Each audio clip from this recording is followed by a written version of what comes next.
Hello! If you're watching this, you are probably curious about how the BTD6 Maplist website works under the hood. This video is structured in 5 parts. First, I'll explain general terminology and how the database is structured. Then, I'll speak about the backend and some design decisions. Then, I will briefly speak about the front end and the bot. Lastly, I'll talk about how to contribute and set things up, in case you have experience coding but don't know how to tackle collaborative projects. The website uses Python as a backend with a custom framework based on the AOHTTP library, PostgreSQL as a database, Next.js as a front-end framework, and Python for the Discord bot, using the discord.py library. In the future, it's also going to use a Redis database for things like rate limiting. Every service is Dockerized. If you want to contribute to the project, you don't necessarily have to be extremely knowledgeable in all parts of it. For example, if you know JavaScript very well, you could contribute to the front end, while someone else that only knows Python may contribute to the backend, talking to someone who knows SQL to help out with the database. Ideally, this video should make things easy to understand, so everybody who wants to contribute can do so, turning this into a collaborative project. Much like the map list. While this video may become slightly outdated over time with various updates, the general ideas behind it will remain the same, so you'll just have to catch up slightly, but nothing too terrible. In this section, I'm going to talk about the PostgreSQL database. To understand this section, you should have a bit of familiarity with relational databases and concepts such as primary keys, foreign keys, relationships, and normalization rules. First off, authentication is handled through the Discord API. Every action in the website is tied to a Discord account. There are no login credentials stored anywhere. Users are stored in the users table and are identified by their Discord ID and a unique name that they can set later whenever they want. They can also set an open access key to integrate their profile with the NinjaKiwi Open Data API, which you can check out at data.ninjakiwi.com. Currently, this is only used to get their profile picture and banner, but if some cool data shows up in the API, we could integrate that to the website, API or bot. The last 2 fields are pretty self-explanatory. The pop-up reference is just a pop-up that appears on the website, and the bot, prompting the user to read the rules, nothing too complicated. The permission system is role-based. A user can have roles in a many-to-many relationship, and a role can have many permissions attached to itself. Permissions are pretty self-explanatory, such as create map submission, edit completion, edit map, etc. Permissions and roles can also be tied to specific formats. In this project, format is the internal name of list. So for example, the internal name of the expert list would be the expert list format. For the map list, it would be the map list format. It's an internal name you're going to have to learn, because it's used a lot throughout the code. As I was saying, a role can have permissions tied to specific formats. For example, a map list moderator could have edit map permissions in the map list, but not the expert list. A user might be banned in the expert list, but not the best of the best pack. It's a very flexible infrastructure. If you decide to omit the format the permission applies in, by setting the format ID to null, it means the permission applies to every single format. Formats are stored in their own table. There's nothing too weird to explain here, except maybe the emoji, which only gets shown in Discord integrations. Each format has some config variables. Config variables can be tied to formats in a many-to-many relationship. For example, the maplist and the maplist all version formats both have the same exact config variables. If you check the database model, you'll check that there isn't a foreign key between the config table and the config formats table. This is an inconsistency I may patch in a future update to normalize the database, so expect this to change. If you also look at the config table, you'll notice 3 weird fields: created on, deleted on, and new version, which is a foreign key that points to itself. This is my implementation of versioning. In a future update, you should be able to access a read-only version of the whole project at any arbitrary timestamp, so this is set up to allow that. Every time I modify a config variable, I instead create a new record with the updated values. For example, if I create a config variable on January 1st, modify it on January 3rd, and delete it on January 5th, I would have created 3 rows, and I can get the data at any point in time. If I want the data on January 4th, I can first check all rows that were created before January 4th. Then I can simply get the most recently created one.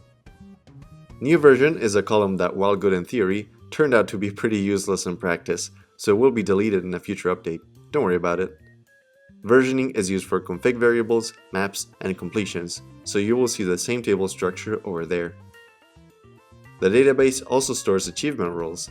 This is the internal name of roles you get after surpassing a certain threshold in any leaderboard. They can be connected in a one-to-one relationship to Discord roles. For first is true if the achievement role applies to the first place user in the leaderboard. I'll talk more about leaderboards later. Maps are stored in their own table. Note that this table only stores information that doesn't affect point calculation. This will be important later. A map can have many creators, which are users. It can also have many verifiers, which are also users. A verifier is a user who beat the map for the first time in a certain update, verifying it's possible in Chimps mode. This is set automatically via a trigger when a completion is accepted and the map doesn't have any verifiers in the current version, but it can be set manually via an API call.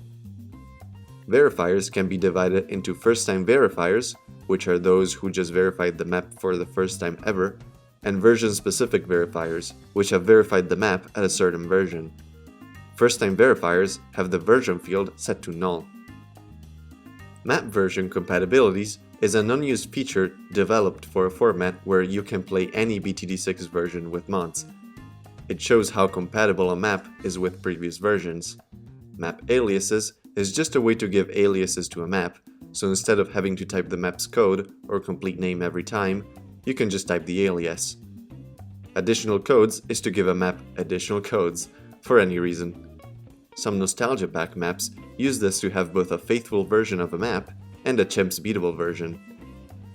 Maplist meta is the most interesting relationship. It has a many-to-one relationship with a map and tracks all of the map's statuses in all lists.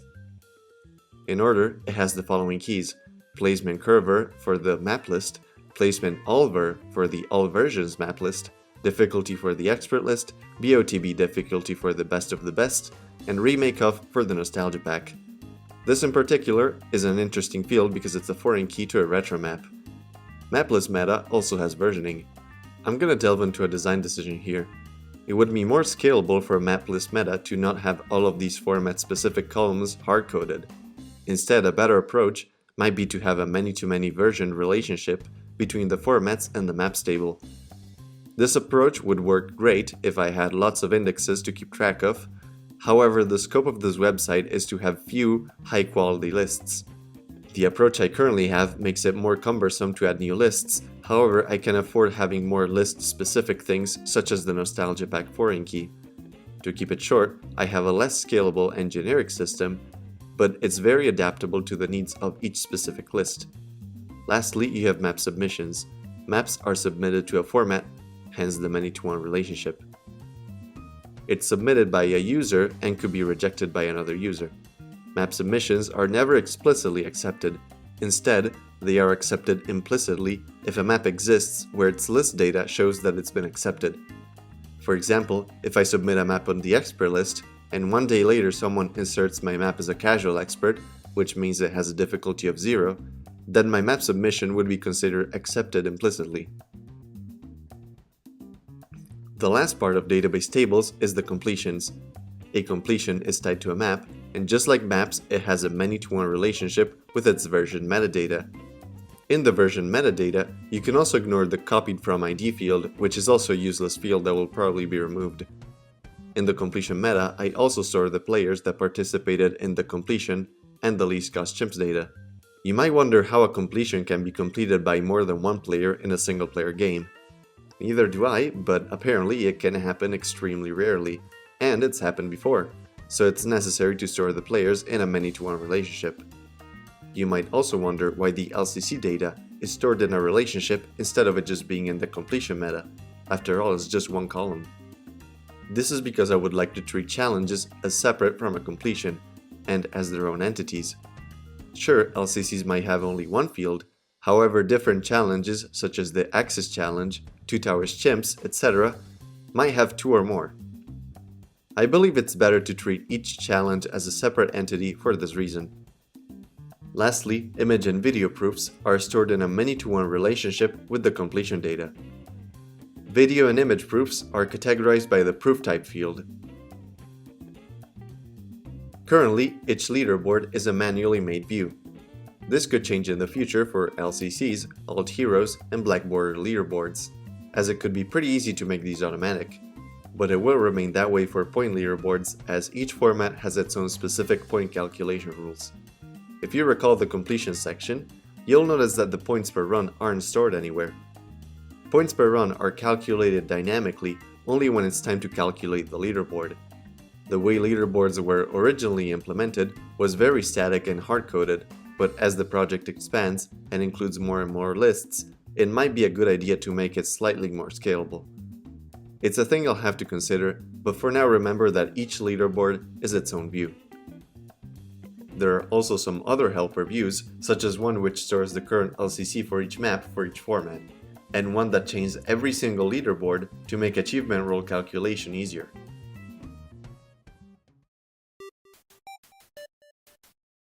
For this section, you must be a little bit familiar with the HTTP protocol and have some familiarity with Python. You might need some more advanced knowledge of Python to deeply understand some things, but even if you don't, you will understand the general concepts. As said before, the backend is made in a custom framework made in Python using the AOHTTP library. It still uses modern Python features such as async await, which is what made me choose it over Django, for example. I could have used FastAPI, but I only found out about it after I had already done everything. First, I should talk about the config file. Everything here is pretty self-explanatory and well commented, except for the bot fields. Bot pub key is a path to a public key, where the private one will go on the bots project. This is to enable authentication on bot routes, which I'll explain later. The token and the user agent are pretty much the same credentials you use for the Discord bot.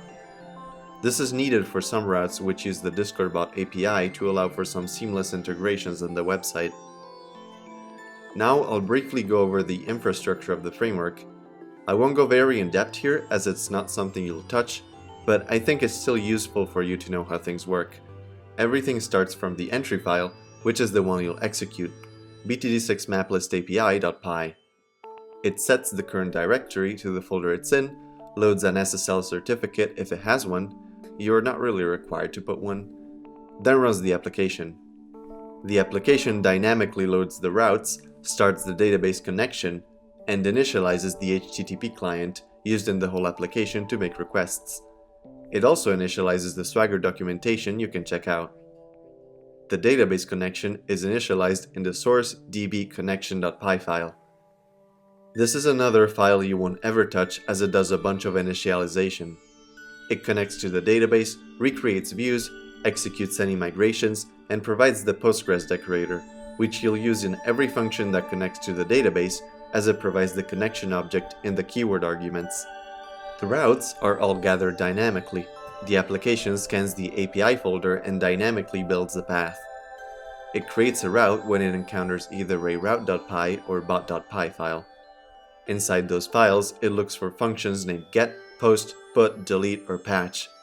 And if there's any of those, it binds them to the routes. It also adds course headers to it.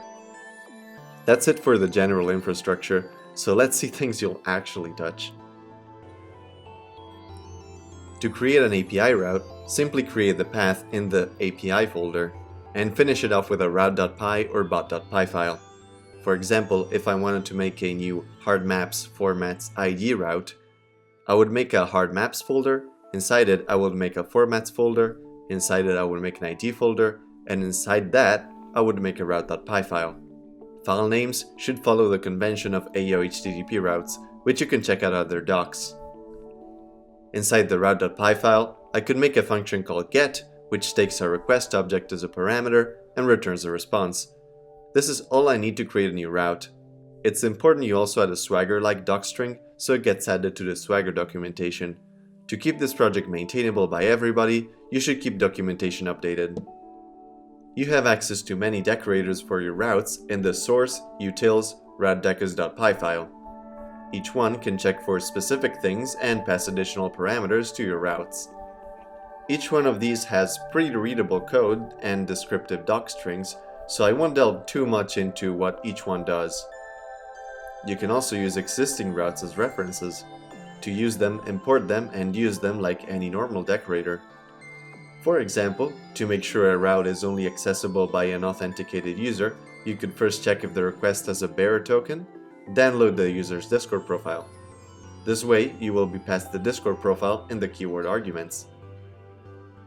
If you also want to check if the user has a specific permission, you can also use the require perms decorator, which will pass a permissions object. Another thing to keep in mind while making changes to the project is to type functions as much as you can to make things clearer and more easily maintainable. You also have access to custom exceptions that automatically generate responses in the source exceptions folder. Each one of these exceptions inherit from server exception and have a toResponse method which returns a response. For example, if I wanted to gate my route to users who have edit map in any format, I could throw a missing perms exception if they don't have it. Most of the exceptions I've already created are already pretty self-explanatory, so feel free to browse around. If you need to make requests to the database in your route, you can use the source DB folder. This project doesn't use a norm simply because I haven't found any I like, and I prefer to write raw SQL instead. However, inside the models module, I have an object to represent every entity in the database. Unless you return very simple results like an integer or a string, you should always try to return an object from functions that execute queries. Every class also has a Swagger doc string to automate documentation.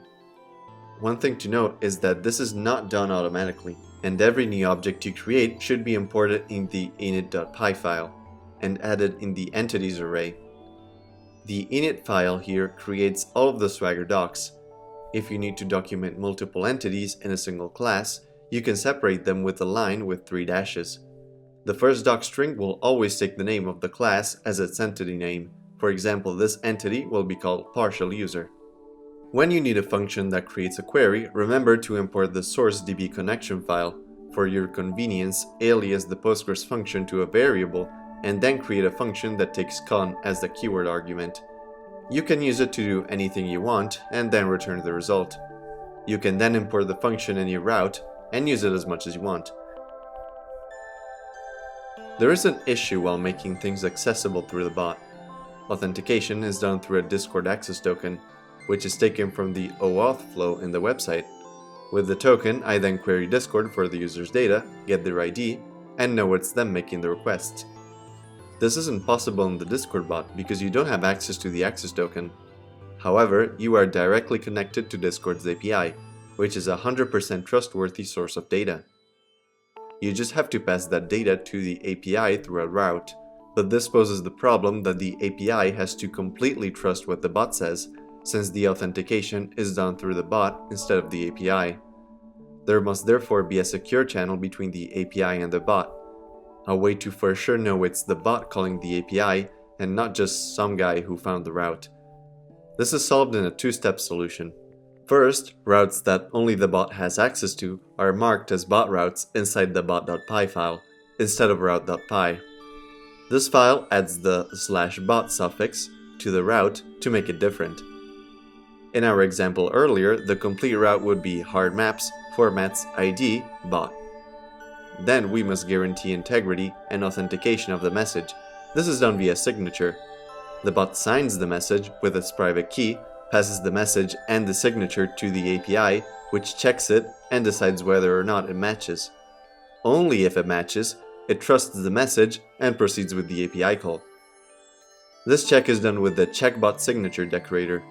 Be sure to never forget it when making a bot route. You can check how it works and the order of the message to sign inside its doc string. It works with multipart and JSON content types, alongside parameters in the path. The project has some files for each type of function. Functions which validate request bodies should go in the validators file. It also has some helper functions such as check fields, which validates the schema for you and returns the errors. In a validation function, you can throw a validation exception to immediately end the request and throw a properly formatted response with a 400 status. Types holds custom types, nothing weird. Misc holds a bunch of miscellaneous functions that don't really have a category. Forms deals with getting JSON payloads of requests with multiple content types. Files deals with I/O. Emojis as Discord emojis. Embeds deals with creating and managing Discord embeds. Colors is just a bunch of helper functions to make terminal output more colorful. Cache is functions for caching. Formats is the most interesting module. The formats files maps the format ID to its column name in the Maplist meta. Whenever you add a format, you must add an entry here. Format info is more in-depth information about each format. It must have the same keys as the dictionary in the formats file, otherwise it even throws an error. For each format, it provides its key, which is identical to the one in the other file, a function to validate the value of the other formats column. For example, the expert list validates if the value is between 0 and 4 included. A function to determine if a completion should require a recording as video proof or not. For example, the map list checks if it's either a black border, all hero, or LCC. A function to determine if a completion can be submitted in a certain format in a certain map. For example, the expert list simply checks if the map has a difficulty value that is not null. A function to get all maps in that format, which also takes a filter as a parameter. A tuple containing a string as the first element and a list of strings as a second. It can also be a function that returns said tuple. This is a list of options the user can submit their maps as in this format. After changing these two, you have pretty much already created a new format. Lastly, any requests to external services should go in the requests folder. You can use the existing ones as an example. After you have created your class, set it up in init.py and make it accessible through a function, both to set it and get it, and initialize it. It's important to have everything centralized this way, so it's easier to mock later when we run our tests. The API has its own testing suite powered by the PyTest module. The testing environment uses the config.test.py file, which copies every variable from the default config file and overrides the ones you declare. After that, you can run the test suite via the pytest command. It's essential that the whole test suite passes before you submit any changes. Also, after making changes, you must write or modify tests for the changes you've made. I know it's boring, but it's essential so things don't break in production. Trust me, you can ask the mods, things have broken down a lot early on. After I took my time writing tests, nothing broke anymore. It was really boring, but it was less boring and frustrating than having things break and having people scream at you that things don't work and being on a rush to fix it. If anything breaks after updates nowadays, it's usually small irrelevant stuff. You also have a lot of helper functions to do things such as fuzz testing. So yeah, do your tests. Test data is in the database data directory. You can find a script called generate.py which, if you run it, will generate a bunch of test data for you. This file is really messy and I will refactor it sooner or later, but generally all test data should be generated for this file alone.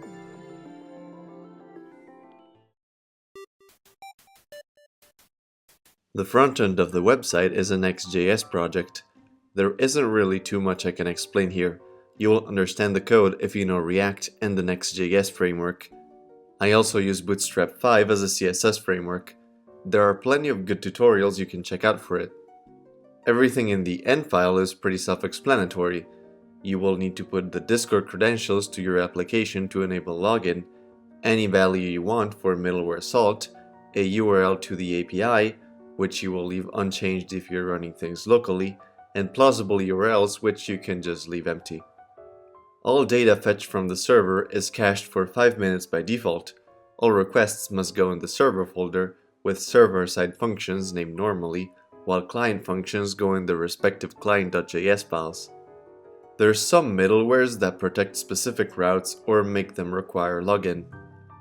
There is a Redux store that stores a user's authentication state, and another that stores information about the map list. I wouldn't worry much about them, they are basically glorified global variables accessible via hooks to client components. Lastly, there are some files in the source utils folder you should still know about. Functions is just really generic functions that don't fit anywhere. Hooks has all the custom hooks. Route info has some objects detailing information about the navbar and protected routes. Validators is just validators. Maplist utils is mostly objects detailing more data about certain formats, such as giving each difficulty descriptions, icons, etc. It also has helper functions to calculate points for every run client-side, changing data, etc. Like the API, you have tests for the front end as well. First of all, you need a test instance of the API up and running. Check out into the main test branch, make a new branch off of it, and merge it with your changes. Merge some conflicts if you need to, then run the API. You should see a scary message telling you you're on the test branch. This is meant to be scary as the test branch adds an additional route that wipes the database whenever called. Then, to test the front end, run the npm build test command. After it's done, you can check the test version of the website with the npm run start test command. In another terminal, you can run the suite with the npx cypress run command. The command has many options such as headed, spec to select a specific test, etc. To make new tests and run the existing tests, please check out the Cypress docs. While the front end might look scary at first, it really isn't if you first take a little time to learn React, Next.js, Cypress, and Bootstrap. It's really easy after you've learned those. The hard part is making things look good. It's really important to me and to everyone else that things look good and have a good user experience. Before adding a new feature to the website, it's really important that you don't start from the feature, but instead start from the user experience. Design the front end first, and after that, design the feature.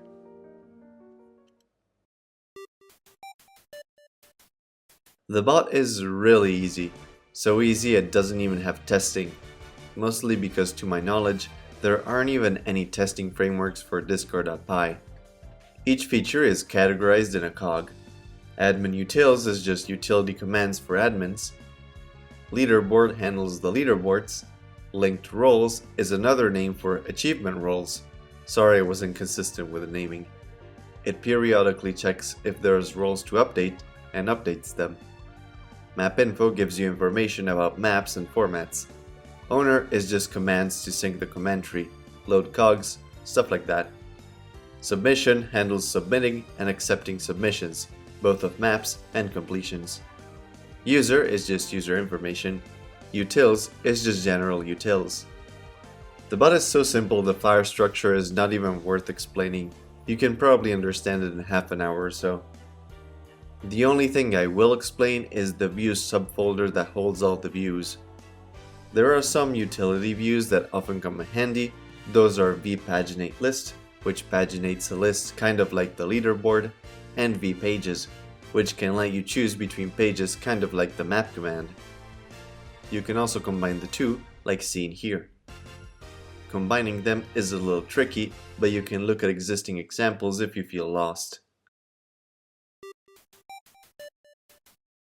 I'll make an example on how to properly contribute to the project. I won't explain much about Git here, this isn't a Git course. Suppose I want to make a page that shows a random map. First off, I would fork the backend and the front end from GitHub, which you can find the links to in the front page of the website.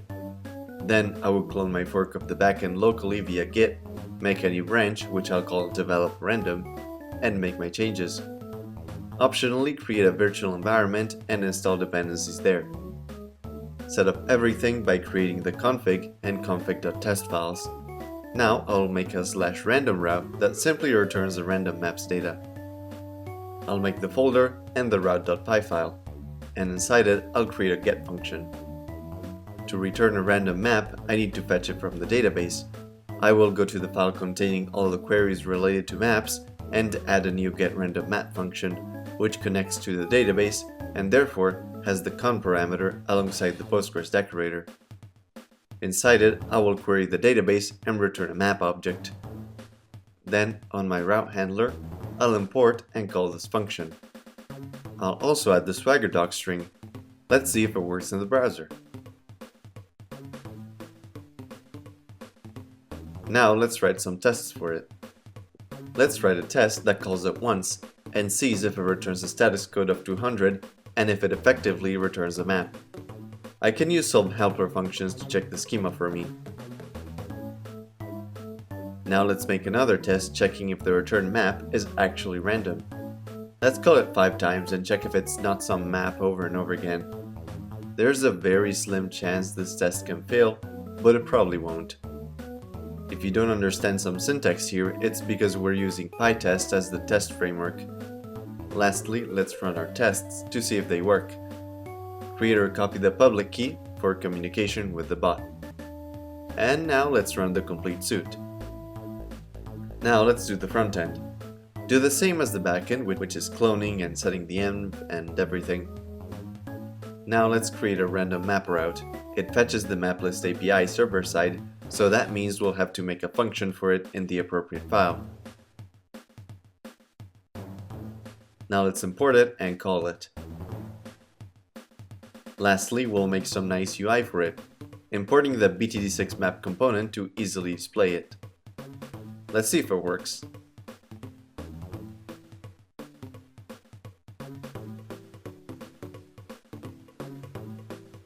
Now let's test the front end. First, let's go to the backend, pass to the main test branch, and merge it with the branch we did our changes on. Now let's start it. Let's go back to the front end and write a test. I will simply navigate to the page and check that a BTD6 map element exists, and that there's only one. Now let's build the test version of the website, check if our test passes, then check every single test. This takes a while, I might speed it up later. Now that tests pass in both the backend and the front end, after pushing my changes, I can make a pull request to the main project for the test branch, the main API, and the front end. Then I will review it, check if everything's alright, and if it's ready, I will merge it into the main branch. And that's how I've made a change to the BTD6 Maplist.